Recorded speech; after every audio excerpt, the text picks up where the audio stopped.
Well, hello and welcome to Tyrell Models. Today I want to show you a new tool which I've been testing for the last couple of months. About a year ago, I was building a kit, and some of the parts I wanted to paint I couldn't hold with any ease or accuracy. Now, of course, for decades we've been using these guys. These Crocodile clips. Now, very useful for holding certain types of parts. I use these display ones because I've used these for so long. Really high quality. Do the job. Now, many of you, of course, have gone for the painting paddle, this guy, which I developed last year. Allows you to attach small parts and some larger parts as well, but to a flat surface, so you can obviously paint them or do any kind of other weathering, for instance, that kind of thing. Now, the tool I want to show you today is an innovation on, I guess, all of that. I was trying to hold some parts like this one, for instance. Let me just show you this. These they could be a wheel rim or anything like that. So circular parts or cylindrical parts. These kinds of things. How do you hold that so you can paint it accurately? Often we end up with just a sort of gob of white tack or blue tack on the end of a standard Crocodile clip and trying to attach it that way while we're painting. Not an ideal solution. I've done that. You've done that. It's kind of just that's because there was nothing else, and so that's kind of how we had to attach parts like this to Crocodile clips.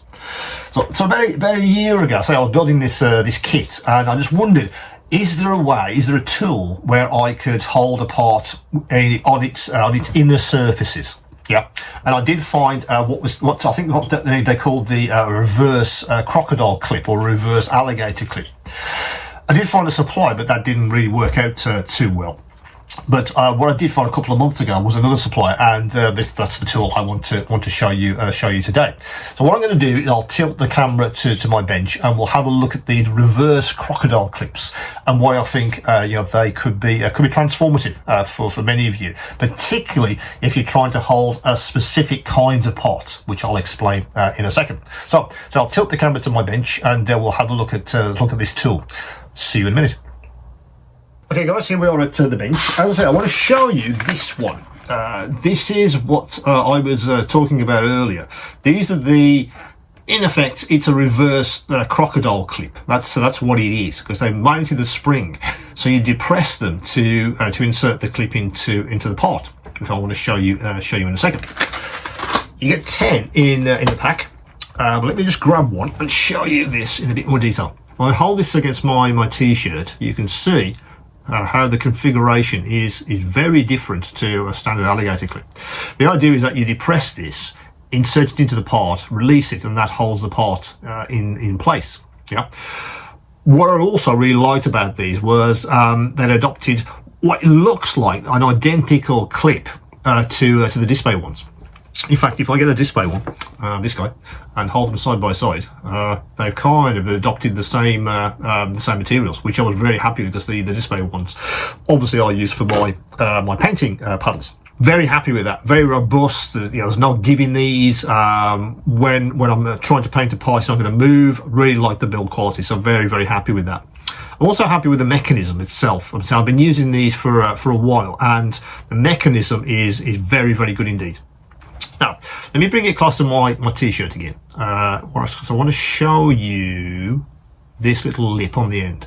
Now, if you can see right on the end, it's chamfered slightly.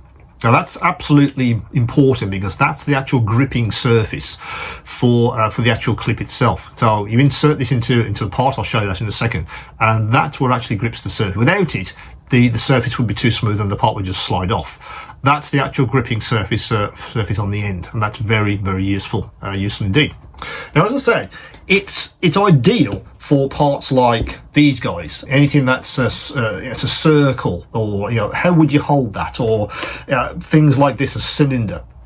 Even smaller cylinders like these kinds of parts. How do you hold those without them slip, so you can paint them with accuracy? And what you tend to do, of course, is take a clip, and how would you hold, say, this one, for instance? You probably hold it there, and then do some painting. But of course, where the clip is, you can't paint that area. You have to either wait, move the clip, and then paint it again. not an ideal situation. Of course, if you want to paint this this outer rim here, that's even more difficult because obviously the clip is in the way. Many of us have found ways around that. You know, my go-to is a bit of white tack on the end of one of these and then stick the part on and then paint that. Hopefully the part that is stuck to the end will be not visible on the finished model. But I was looking around for something that was more elegant, as I always do. How could you, I guess, innovate on the good old Crocodile clip? Is it actually possible? And that's what I really liked about these guys, the fact that you can actually do that. So, in practice, for instance, if I wanted to grip this guy, it is literally that. Depress the whole thing itself, and as you can see, you're then holding the part on its inner surface, and that's the point about these.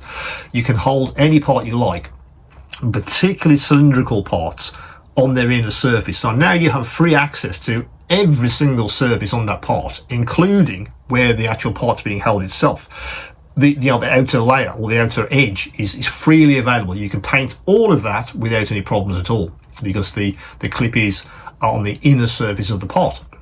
Works obviously fantastically well for cylindrical parts like this guy. Again, insert, let them go, and then that's held nice and securely for painting. But again, the more important aspect is if you need to paint that that inner surface as well, you can. I mean, I've sometimes I hold it like that and then blast with my airbrush, and that paints that inner surface in one pass without any problems at all. Smaller parts are even more accessible. So this little cylinder, which I showed you earlier, if I insert the clips again like that, it holds the part beautifully. And again, you have free access to all surfaces when you're using these reverse Crocodile clips. Very, very happy with the use over time. As I said, the actual mechanism itself is very, very nice, but it's how it's enhanced my workflow. So yeah, about a year ago, I was building that kit which I mentioned in the introduction, and I got to the point where I think it was something like these kinds of parts, wheel rims or something. Can't remember exactly. And I thought to myself, wouldn't it be fantastic if I could hold those parts on their inner surface? Then I could get at all of the surfaces in one go for painting, because all of them needed painting. How was I going to do that?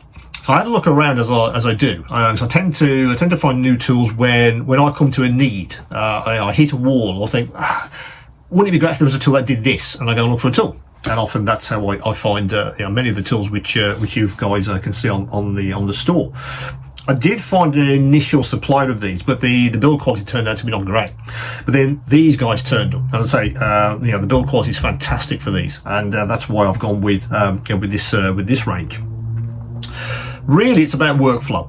It seems to me, and also accuracy and precision, because you have a choice then on how you actually hold many parts in your kit. Obviously, they're all the same. The application for these will be quite specific, which is absolutely fair enough. So for me, for instance, having these guys basically joins my standard alligator clips. Obviously, I use these display ones. It also joins the painting pedal, which many of you have gone for. Again, allows you to attach small parts, if you're able, to a flat surface. If you don't need to paint the surface, obviously that's stuck to the tab. And finally, if you're looking for something to hold very, very small parts, these master clips, which also will be available again very, very soon. So between those four, I basically got all my bases covered. I don't have to resort to blue tack or white tack anymore. I can hold pretty much any part. I haven't come across a part yet I can't hold using one of these clips. But as I said, it was really by necessity that I'd come across these reverse crocodile clips. I say very, very useful. I say if you're struggling as I was to paint some surfaces, because obviously the clips get in the way, these guys might be something that could actually transform how you make your kits.